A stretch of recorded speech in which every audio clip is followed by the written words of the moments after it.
Friends మేము శ్రీరంగపట్నం వెళ్తున్నాము మా ఫ్రెండ్స్ అందరితో కలిసి.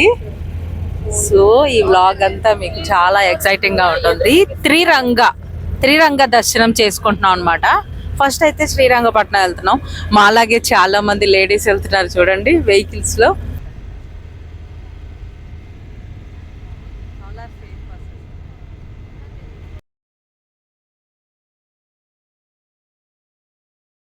అందరూ లేడీసే. హాయ్ హాయ్ హాయ్, ఒకసారి అందరూ హాయ్ చెప్పేయండి. Hi friends, welcome back to our channel ధనాస్ vlogs. Early morning మేమందరం కలిసి ఒక మంచి ప్లేస్కి అయితే వెళ్తున్నాం. ఈ టైంలో ఇప్పుడు మా మ్యామ్ చెప్తారు మేము ఎక్కడెక్కడికి వెళ్తాం. స్టార్ట్ అయ్యాం కదా, 2:30 అయిపోయింది కదా. Today we have started to visit 3 Ranganatha temples. Okay. Right now we are going to visit Sri Rangapatna. After Sri Rangapatna we will be visiting Shivana Samudra. శివన సముద్ర. Okay. Starting Sri Rangapatna is called as Adiranga. Then Shivana Samudra is Madhyaranga. And then the Sriranga is Antyaranga. Actually, seeing all these 3 Ranganatha temples in a day is equal to having a darshan of Brahmanda. They tell that. So we are planning for a one-day trip. New Heltera? Nothing in one day. Within a day, if you visit all 3 Rangas, so people believe that we get prosperity and health. So that's why people na in Dhanurmasa within a day they visit all the 3 Ranganatha temples and they will seek health and wealth, prosperity, everything. So from so many years people are following this. No, this is first time I am going. What about you, ma'am? You also first time. Even this is the first time. త్రిరంగ దర్శనానికి వెళ్తున్నాం అని చెప్పాను కదా. So first వచ్చేసి శ్రీరంగపట్టణ ఆదిరంగ అంటారు.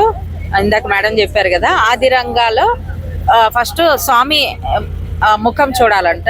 శివన సముద్రం మధ్యరంగ, అక్కడ స్వామి stomach చూడాలంట first. తర్వాత అంత్యరంగ వచ్చేసి శ్రీరంగం తమిళనాడులో ఉంది. సో అక్కడ పాదాలు చూడాలి మొదల. అలా చూసినప్పుడు మొత్తం విష్ణుమూర్తి కంప్లీట్ అవతారాన్ని చూసినట్లు, బ్రహ్మాండ అవతారాన్ని మనకి రంగనాథ అవతారాన్ని చూసిన ఆ పవర్ అంటే దొరుకుతుంది, ప్రాస్పరిటీ. అలా ఈ టైంలో, ఈ ధనుర్మాస టైంలో మనం విజిట్ చేయటం వల్ల మనకి చాలా ఆరోగ్యం బాగుంటుందంట. అండ్ హెల్త్ కి, వెల్త్ కి, అన్నిటికీ కూడా చాలా మంచి జరిగిద్దని చెప్తున్నారు ఇక్కడ friends. Before starting this vlog, కొత్తగా చూసే వాళ్ళు ఎవరైనా ఉంటే ఛానల్ని please like, share and subscribe to our channel. Share చేసుకుంటా ఉంటాను. Keep watching.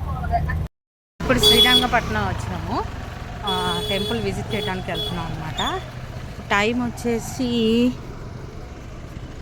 5:45 అయింది, అంటే 4:45 అయింది.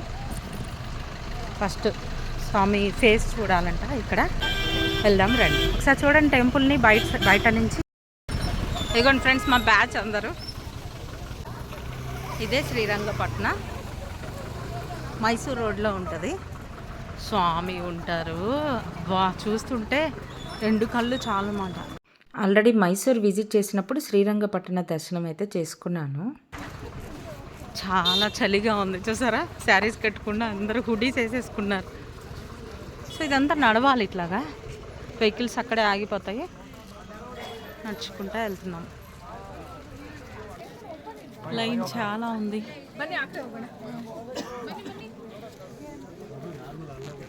చాలా లైన్ ఉంది, ఎందుకని బయట నుంచోవాలి కదా, దర్శనం ఇంకా స్టార్ట్ అవ్వలేదు, అందుకోసమని ఇంకా వెయిట్ చేస్తున్నాం అనమాట. ద్వారాలు కూడా తీయలేదు స్వామిది ఉదయాన్నే. గోపురం చూసారా ఎంత బాగుందో, జూమ్ చేస్తా చూడండి. చాలా బాగుంది. ఇక్కడ చెప్పులు వదిలేయాలి, మేము బస్సులోనే వదిలిపెట్టేసి వచ్చేసాము అందుకనే. సో ఇక్కడ ఈ లైన్లో వెయిట్ చేయాలి, టికెట్ తీసుకోవాలేమో అనిపిస్తుంది, ఇంతమంది ఉన్నారు కదా. బట్ మాకైతే నార్మల్ దర్శనమే అయింది, సర్వదర్శనం. చాలా బాగా దర్శనం చేసుకున్నాము ఈ పర్వదినాల్లో. మేమైతే బయటకు వచ్చి మంచిగా ఫొటోస్ కూడా దిగాము. ఫ్రెండ్స్ ఇప్పుడు మధ్యరంగాకి వెళ్తున్నాము, శివన సముద్రాకి. ఇక్కడ నుంచి how many kilometres madam? 66 kilometres. 64 kilometres Srirangapatnam నుంచి మధ్యరంగకి. సో ట్రావెల్ చేస్తున్నాం అనమాట. 5ంటికి స్టార్ట్ అయింది దర్శనం, 6ంటికల్లా దర్శనం అయిపోయింది. సో ఇక్కడ నుంచి మళ్ళీ మధ్యరంగ స్టార్ట్ అయ్యాం. ఫ్రెండ్స్, ఎర్లీ మార్నింగ్ కావటం వల్ల శ్రీరంగపట్నం నుంచి శివన సముద్రకి వెళ్ళే దారి అయితే చాలా బాగుంది. ఫాగ్తో నిండిపోయిందనమాట. చాలాసేపటి వరకు రోడ్డు ఫ్రంట్ కనిపించడమే కష్టమైంది. రోడ్ చూడండి. ఫ్రెండ్స్, మధ్యరంగ టెంపుల్ ఇది. గోపురం చూసారా ఎంత బాగుందో. ఎదురుగా ఒక మంటపం లాగా ఉంది. ఈ శివన సముద్ర చాలా సింపుల్గా పల్లెటూరు వాతావరణంతో కూడిందనమాట. ఇక్కడ ఏమి కూడా ఫెసిలిటీస్ ఏమీ లేవు. మనం దర్శనం చేసుకొని జస్ట్ వచ్చేయటమే. మరీ ఆకలిస్తే టిఫిన్ టైం కాబట్టి అలా బండి దగ్గరే మేము టిఫిన్ చేసేసాము. మధ్యరంగ శివన సముద్రం నుంచి శ్రీరంగంకి 7 అవర్స్ జర్నీ చేసి వెళ్ళాలంట. సో ఆ లోపు జర్నీ మనకి టైం పాస్ అవ్వాలి కదా, ఇక అందరూ గేములు మొదలెట్టామన్నమాట. సో అప్పుడప్పుడు డ్యాన్సులు కూడా వేసాము. క్లిప్పింగ్ మిస్ అయింది. చూడండి అందరూ ఎలా నవ్వుకుంటున్నాము. మీరు ఈ గేమ్ ఎప్పుడైనా ఆడారా? ఆడితే కింద కామెంట్ చేయండి. నేనైతే ఫస్ట్ టైం ఆడాను. గేమ్ ఏంటంటే ఫస్ట్ చెప్పిన పర్సన్ ఏ సెంటెన్స్ అయితే ఉందో లాస్ట్ వాళ్ళు కరెక్ట్గా ఎండ్ చేయాలి. శ్రీరంగం తిరుచికి వెళ్ళే ముందే లంచ్ టైం అయిపోయిందని 1:15కి అలాగా లంచ్ చేయడానికి శరవణ భవన్లో అయితే లంచ్ చేస్తున్నాము. ఈ ప్లేట్ రైస్, ఒక అప్పడం, ఇదేంటో సొరకాయ కూరలా ఉంది, తెలియదు మరి ఏంటో. ఈ క్యారెట్తో చేశారు ఏదో కొంచెం గుజ్జు కూరలాగా. సాంబార్ వేశారు, పెరుగు, పాయసం. ఇది 130 రూపీస్ అంట ప్లేటు. సో ఏదో ఒకటి నచ్చింది తినచ్చు కదా అనేసి ఇది తీసుకున్నాం అనమాట. టేస్ట్ చూస్తాను సాంబార్ అని. పర్వా బాగానే ఉంది, తినచ్చు. కొంతమంది ఏమో టమాటా రైస్, కర్డ్ రైస్ కూడా తీసుకున్నారు. మ్యాక్సిమం అందరం మీల్సే తీసుకున్నాము. ఫ్రెండ్స్, అదిగోండి శ్రీరంగంకి వచ్చాము. సో ఇది అంత్యరంగంకి వచ్చాము. సో ఇక్కడ కూడా విజిట్ చేసి స్వామిని 3 శ్రీరంగాలు ఒకటేసారి ఒకటే రోజు దర్శనం చేసాం అనమాట. ఈ దర్శనం అయిపోయిన తర్వాత ఇంటికి వెళ్ళిపోతాం. ఈ శ్రీరంగంకి వచ్చేసరికి మాకు ఆల్మోస్ట్ 4:30 అయిపోయింది. కాఫీ టీ తాగి మళ్ళీ టెంపుల్కి వెళ్తున్నాం అనమాట. గోపురం చూసారా ఎంత బాగుందో, చాలా బాగుంది కదా. తమిళనాడు అంటే ఫస్ట్ గుర్తొచ్చేది టెంపుల్స్ విత్ గోపురాలు కదా. ఇక్కడ ఏదో వీళ్ళు పరుసులు అవి కూడా హ్యాండ్మేడ్ షాపింగ్ చేస్తున్నారు. హ్యాండ్మేడ్ త్వరగా వెళ్ళాలి, ఎందుకంటే ఈ ధర్మాస సీజన్లో అందరూ టెంపుల్ విజిట్ చేస్తారనమాట. శ్రీరంగ దర్శన ఇన్ 1 డే 24 అవర్స్లో. సో అందుకని ఎక్కడికక్కడ రష్, మాకు ఎప్పటికప్పుడు వెహికల్స్ ఎడగడ కనిపిస్తూనే ఉన్నాయి. సో బ్యాచెస్గా వెళ్తున్నారు లేడీస్ కూడా. ఫస్ట్ టైం నేను కూడా వచ్చానమాట, అందుకే నా ఎక్స్పీరియన్స్ మీతో షేర్ చేసుకుంటున్నాను. చూసారా దగ్గర నుంచి గోపురం ఎంత బాగా కనిపిస్తుందో.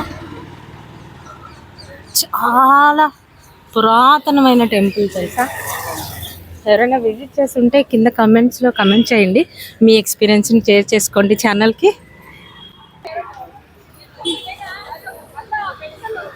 ద్వారం చూసారా ఎంత పెద్దగా ఉందో.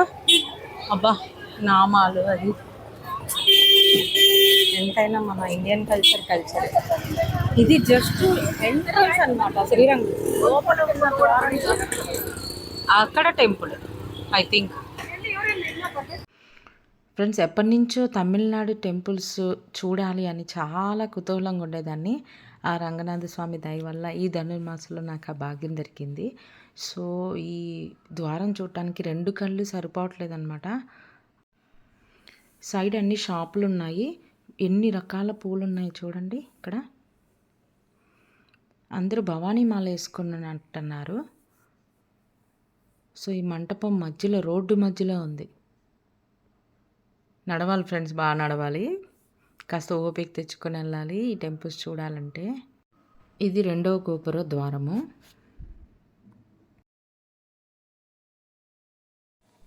ఇక్కడ సైడ్ అంతా కూడా షాపింగ్ చేసుకోవచ్చు. మనకి పూజ సామాన్లు అన్నీ కూడా చాలా బాగా దొరుకుతున్నాయి. ఇత్తడి కూడా చూడండి, ఈ చిన్న షాపులోనే ఇత్తడి సామాన్లు కానీ డెకరేషన్ కానీ ఎంత బాగా పెట్టారో.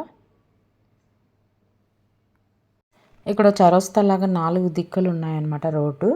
తర్వాత ఇక్కడ ఇంకొక ద్వారం ఉంది, మళ్ళీ ఇంకొక గోపురం. అబ్బా ఎన్ని గోపుర ద్వారాలు, లైక్ వైకుంఠ ద్వారం.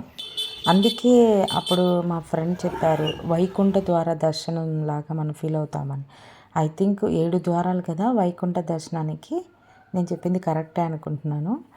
సో ఇది మెయిన్ లైను, ఇది మెయిన్ గోపురం అని చెప్పుకోవచ్చు, ఎంట్రన్స్. ఇటు సైడ్ కూడా లైన్స్ అన్నీ ఉన్నాయి, మంచిగా డెకరేట్ చేశారు. ఏంటో కానీ అలంకరణ కాస్త వాడిపోయినాయి కానీ అన్నీ తెలుస్తున్నాయి, ఫ్రూట్స్ ఆకులు అన్నీ అలంకరించినట్టు. మెయిన్ గోపురం నుంచి లోపలికి అయితే వెళ్తున్నాము. నామాలు చూసారా అటు సైడ్ ఇటు సైడ్ ఎలా ఉన్నాయో. సైడు ఈ మెయిన్ ముఖద్వారం డోర్ చూడండి ఎంత పెద్దగా ఉందో. దశావతారాలు విగ్రహాలు కూడా పెట్టారు డోర్కి. ఇరువైపులా కూడా మళ్ళీ గోపురాలు ఉన్నాయి. మధ్యలో ఒక మంచి మంటపం అయితే ఉంది. సో అందరూ ఇక్కడ ఫొటోస్ అయితే తీసుకుంటున్నారు, మంచి వ్యూ అని. సో టెంపుల్ లోపలికి అయితే వెళ్దాము. నాకు ఎంతవరకు వీలవుతుందో అంతవరకు చూపిస్తాను వీడియో, ఎంతవరకు ఎలా చేయిస్తే అంతవరకు. సో దర్శనానికి అయితే లోపలికి వెళ్తున్నాను. ఐ హోప్ టికెట్కి దర్శనం అయితే త్వరగా బాగుంటుందని అనుకుంటున్నాను. ఎందుకంటే 8 o'clock కల్లా టెంపుల్ క్లోజ్ చేస్తారంట. మేము లోపల ఎంట్రన్స్ అయ్యేసరికి 6 అయిపోయింది, 5:45 అయింది.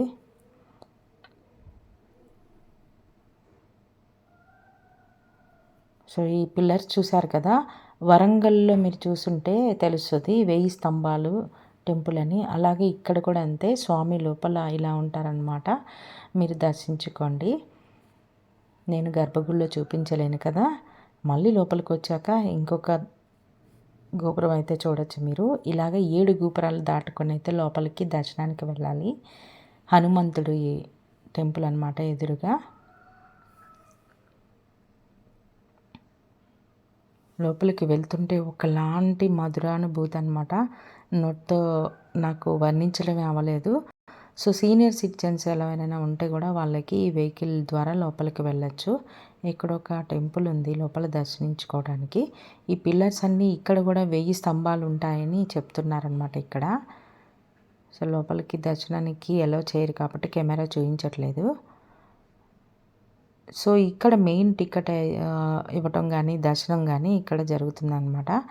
టికెట్ ఏమైనా దొరికితే తీసుకుందాం అనుకుంటే లోపల లైన్లోనే ఇస్తారని చెప్పారు ఇక్కడ మేనేజ్మెంట్.